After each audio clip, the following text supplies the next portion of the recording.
Okay, back to this here again. Here's the MPU board.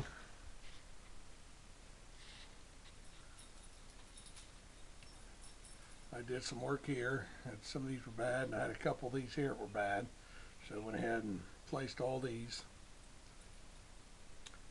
And I still couldn't get it to work. I got it up, but I couldn't get anything out of it, and this chip here was bad, so I replaced it. And from Great Plains Electronics, you can get these little new piggyback boards.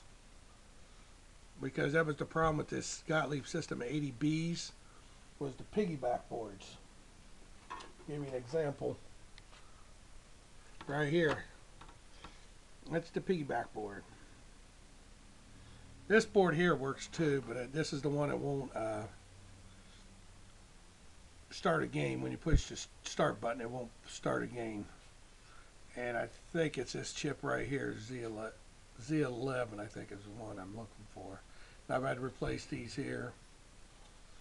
But I actually removed this, cleaned it, resoldered, because the bottom side of this board right here is the solder will crack at all the solder joints. Then it doesn't make contact, so the board will never boot. So now I got that going. But this is just the difference between what Great Plains Electronic has and the old Gottlieb system. Now with this system here, it only uses just that one socket there. It's soldered solid. I mean, there's no, it doesn't sit into on a chip socket. Now this one here, you put two sockets in the old, I believe they called it U2 and U3 or something. I think Gottlieb on a System 80 board. Well, this one here utilizes both sockets, so that way you have a better connection when you plug the piggyback board in, and it gives it more stability. Be sitting on two sockets than instead of one. So then I rebuilt this section up here. It was that bad, but I'll put one of the Great Plains Electronic kits in there, reset kits in it. And these are some of my other boards I'm working on.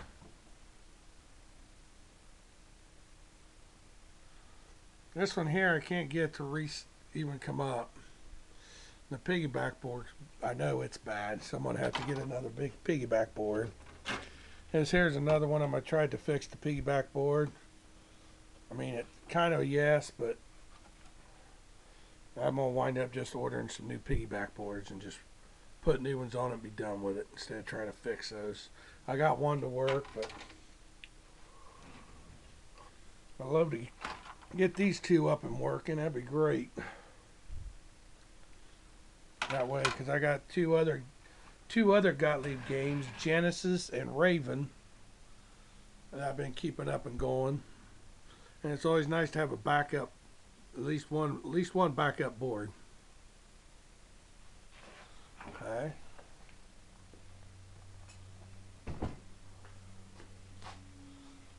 Now back to here. Now here's the power supply. And these things get hot. So what I do is out of old computers, I take out the cooling fans, and then I will mount it here somewhere to where it's pulling air across the cooling fans, and that keeps that power supply. I mean, you can put your hand on it any time and it's nice and cool. If you don't have it, that thing gets hot. You can see the streaks above it where it gets really hot. And there's the soundboard for Goldwings. I know it works because it had sound and stuff. Here's the reset board. You should use them, but which I probably will. It just keeps. It's like from my understanding, it's a one-shot deal. When the game's turned on, the game will try to boot, and if it can't boot, then from my understanding, if I heard it right, it locks out the computer, so it doesn't burn itself up trying to restart itself. It's kind of like a one-shot deal.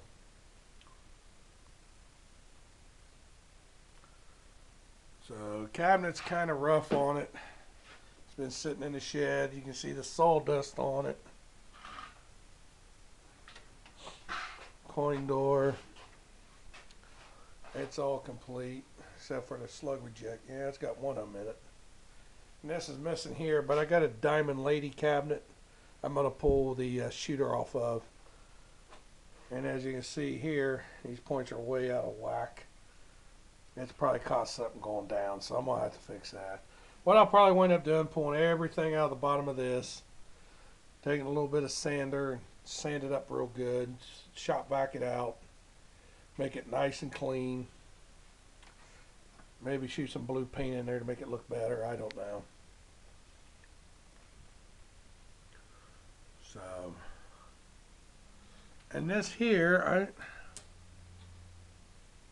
I don't know why somebody put 2 springs on this. I just really noticed that. So what I'll do is take that apart. It probably just needs cleaned is what's wrong with it. So they probably figured it was easier just to put an extra spring on it than it was to clean them. And I got some lights missing. And of course I robbed some fuses. That's another reason I won't turn it on, because I want to make sure I get the correct fuses in it. So, and I did the ground thing here. Took all my grounds, soldered them all together with my big iron. Then this here will ground right to the power supply. So now I won't have any grounding issues. I still gotta, yeah, I'll still solder this a little bit better, or I'll make a big eye out of it. And when I bolt it down to here, I'll bolt the 2 together. That way I'm sure I got a good ground for everything. Well, it looks like I'm about ready to run out of time on this card. So, that's the way she goes. That's the way the ball tumbles and rolls. I made this piece of wood here too, because it was missing.